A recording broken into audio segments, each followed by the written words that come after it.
Welcome, curious minds, to another deep dive. Today, we're grabbing something you might actually have in your laundry room right now, borax. But we're launching it into a totally different space. We're talking about Borax Veneta. Exactly, as it's laid out in William Boerick's Homeopathic Materia Medica. Right.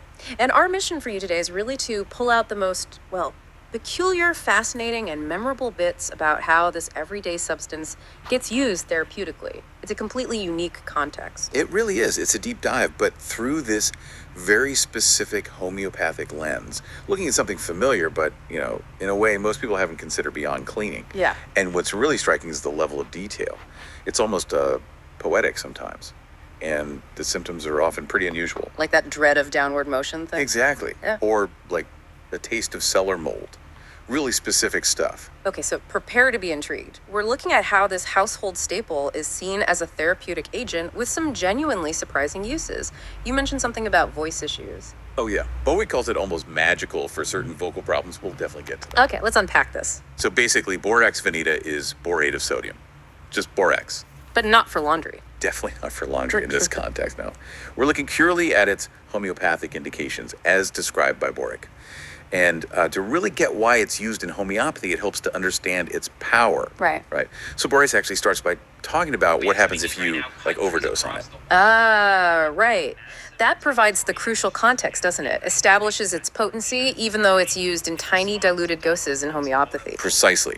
If you took too much, the source lists things like serious gastrointestinal irritation, lots of saliva, nausea, vomiting, colic, diarrhea. Okay, pretty severe GI effects. Yeah, and it can go beyond that, potentially leading to collapse, kidney issues like albuminuria, that's protein in the urine, bladder spasms, even delirium, changes in vision, and skin eruptions. Wow. So it really sets the stage. This substance has effects, which is why its specific, often very subtle uses are observed so carefully. Okay, that definitely paints a picture of its potential impact, not just some inert powder.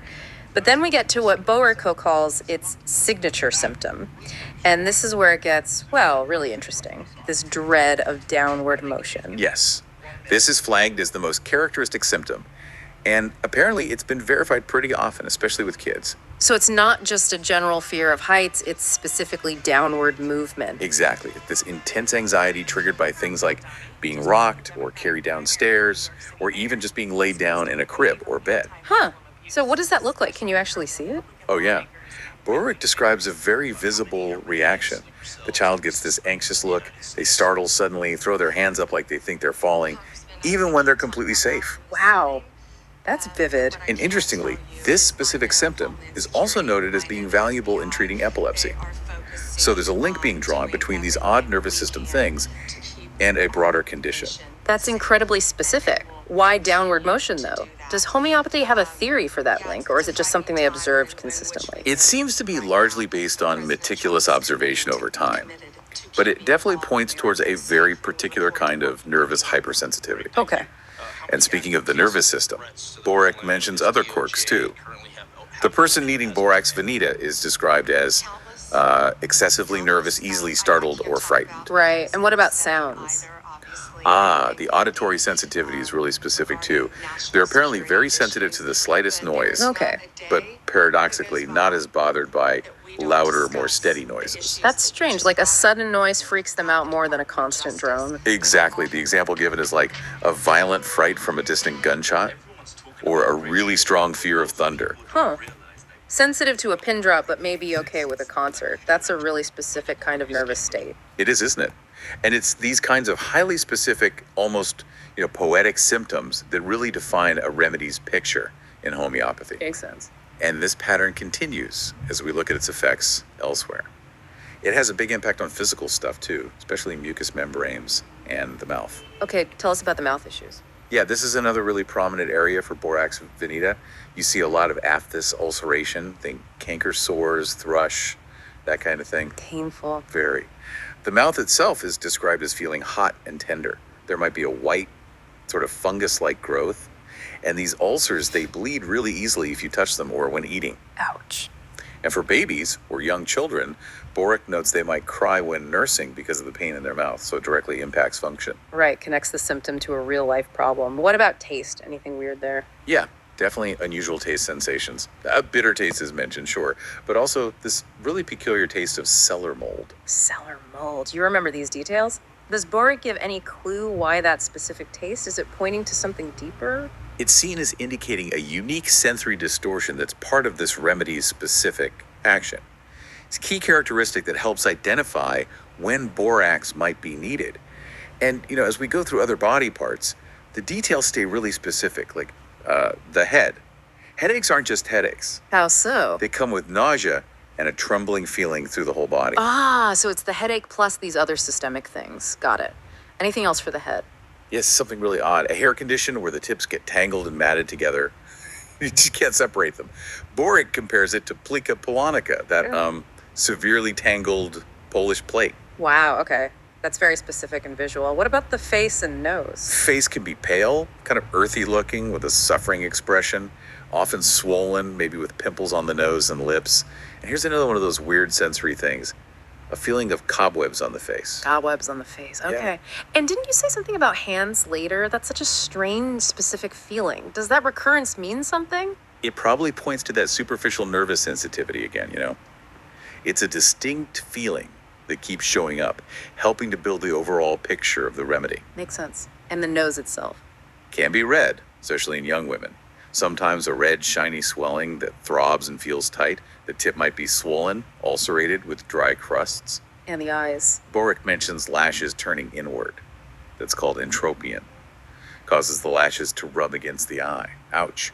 Also, inflamed eyelids and even seeing visions of bright waves. Okay. Moving down to the digestive system, what kind of gut issues does Boericke link to Borax Veneta?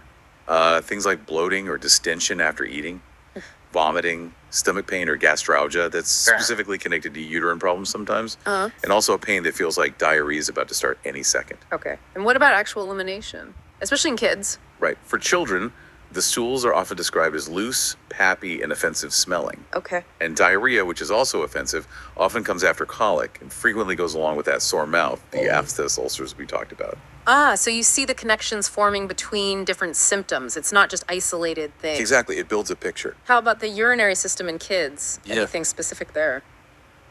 Yeah, the urine might feel hot, cause a smarting pain when passing, and have a pungent smell. But a really striking symptom Boericke mentions is a child who is afraid to urinate, like actually screams before they go. Oh, wow. That sounds awful for the child. Yeah.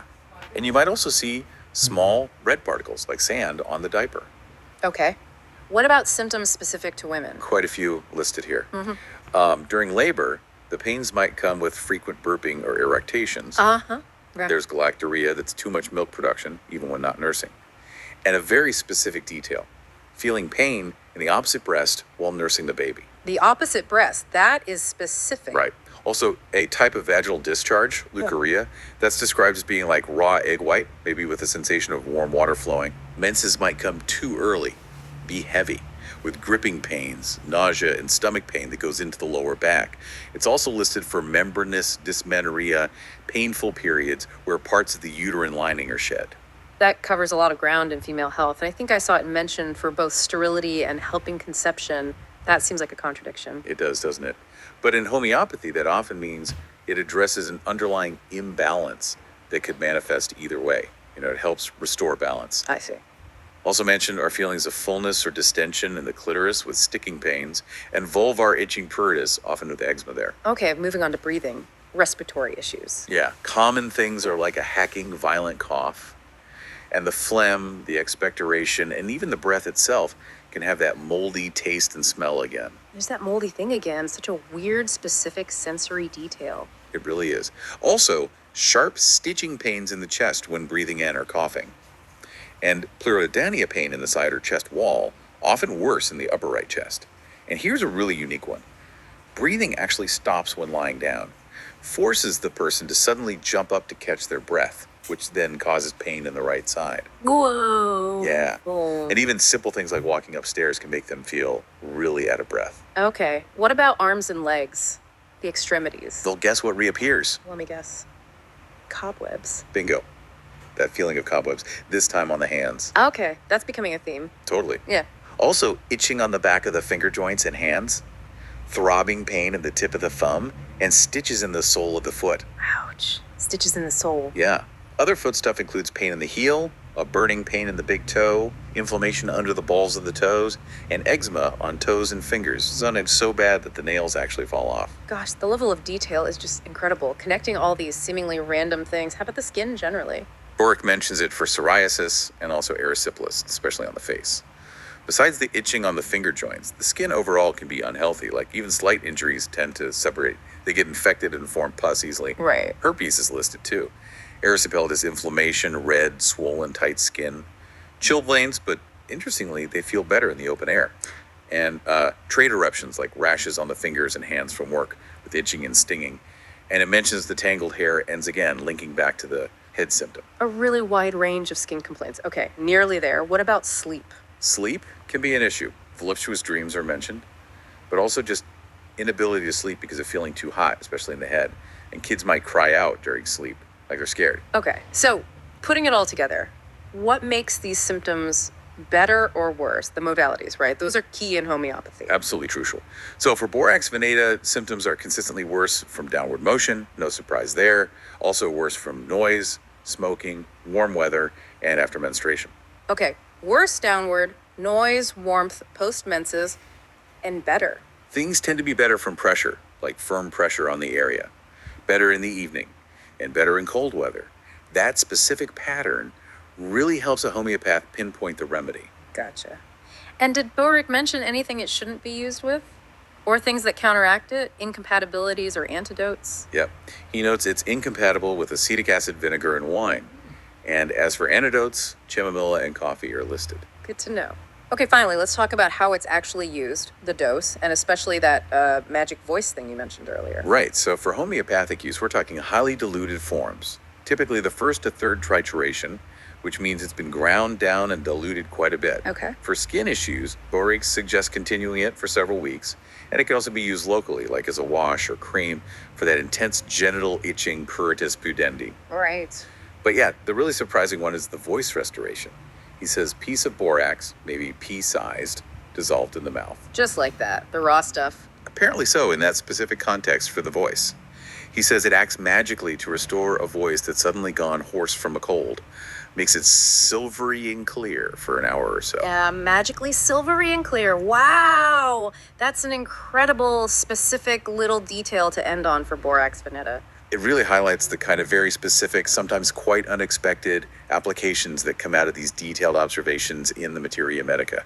It's a fascinating look at how a common substance gets viewed through this totally different lens. So we've definitely taken a deep dive here, far beyond the laundry room into Borax Veneta's therapeutic world. We've hit that really strange dread of downward motion, especially in kids. Touched on specific skin things, those weird sensory feelings like cobwebs and mold. Those stand out. And landed on that surprising use for getting your voice back quickly. It really shows how incredibly detailed and precise these old homeopathic observations could be, doesn't it? Drawing connections between things you wouldn't normally link, like a taste and a fear, to build this whole picture of a remedy. Absolutely. And maybe that leaves you, our listener, with this thought. How does meticulously recording these super specific human experiences, everything from a child's terror of being lowered to the exact taste of mold in the mouth, how does that inform how we think about health and healing? Right. And what other unexpected insights might still be hiding in the detailed study of even the most familiar things around us?